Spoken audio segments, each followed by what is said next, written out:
Yo guys, what's up? I never really talked about GOG, but GOG released a newish feature, or they pushed this feature more, and I wanted to shed some light and spread the word. I think this is really important. But before I go into this, maybe for the non-initiate people that don't know what GOG actually is, I will let you know some things here. GOG, short for Good Old Games, wow, is a digital storefront like Steam, but with one big difference. When you buy a game on GOG, it's DRM-free. No launchers forcing you to be constantly online, no weird restrictions. You buy it, you own it. That's pretty much as simple as it can be.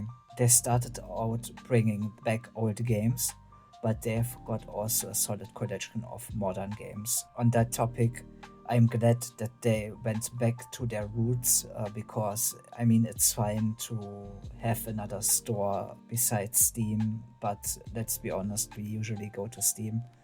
It is how it is. I think GOG actually focusing more on bringing back old games is far more important, especially for video game preservation and to make these games that were like DOS games, for example, just with a click on a button playable on modern systems is really cool and important in my opinion. Let's get into the actual gist here. On January 29th this year, 2025, GOG pushed a new feature or reworked a feature because you always could vote on games you want to see next, but they actually have now a full dedicated site. It's called the GOG Dreamlist. On that page, you can vote for games you want to see. For example, a little wink wink there. There is Resident Evil Outbreak File 1 and 2, and this never was on PC before,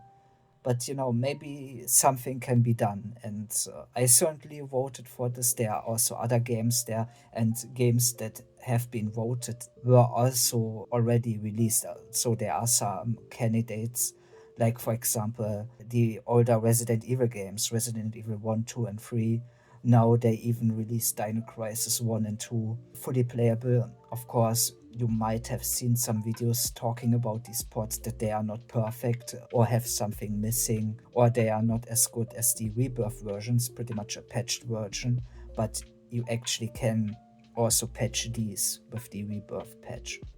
So I think this is kind of a moot point. The thing of GOG is to preserve older games and to make them playable, and they achieved that with these games, in my opinion. Of course, if there are still bugs, let them know and they will fix them, right? I hope you guys also will vote maybe for Resident Evil Outbreak File 1 and 2, wink wink, notch notch, because I would love to have this on PC, actually playable with multiplayer. If you don't know, you can play this solo, but this is also a multiplayer game.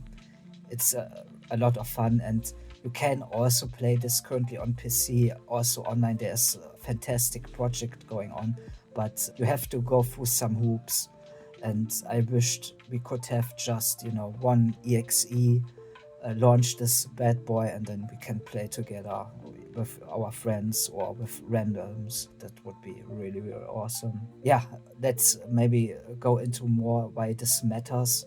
It's pretty simple. Like I mentioned before, game preservation. Digital stores can remove games whenever they want.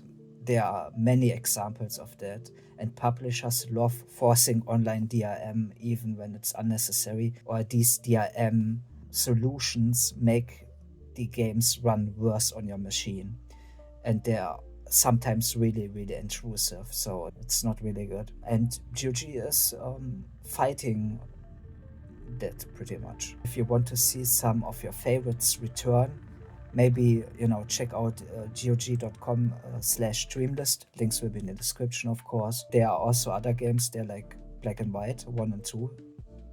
I would love to get those as well. Maybe you learned something, and having said that, have a good one, guys. Bye bye.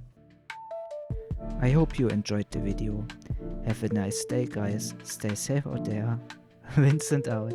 Bye bye.